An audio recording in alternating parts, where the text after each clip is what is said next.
பொதுவா தேர்தல் கூட்டணியோட ஆயுட்காலம் ரொம்ப குறைவு.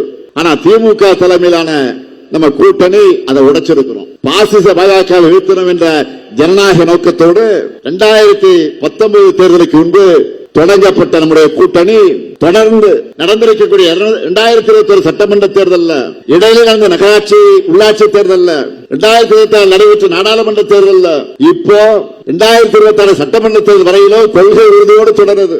எனக்கு தெரிஞ்சு தமிழ்நாட்டின் தேர்தல் வரலாற்றில் இவ்வளவு நீண்ட கால ஒற்றுமையோடு ஒரு கூட்டணி தொடர்வது இதுதான் முதல் முறை.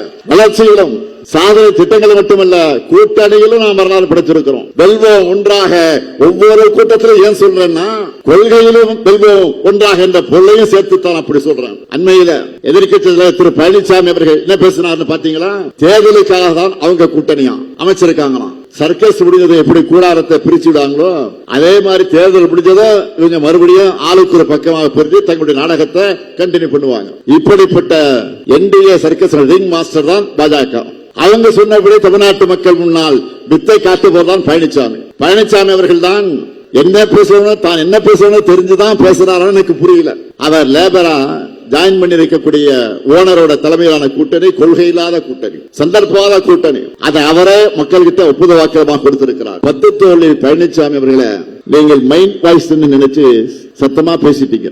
என்டிஏ கூட்டணி தேர்தலுக்காக அமைக்கப்பட்ட கூட்டணி மட்டுமல்ல, வாக்குகளிலிருந்து தன்னையும் சொந்தக்காரர்களையும் காப்பாற்றிக் கொள்ள பழனிசாமி சுயநலத்தோடு இணைந்திருக்கக்கூடிய கூட்டணி. எப்பெல்லாம் தனக்கு பிரச்சனை வருதோ அப்பெல்லாம் டெல்லிக்கு கார்ல போய் மாறி மாறி போய் சரணாகதி அடைகிறது அவருக்கு பழக்கமானது.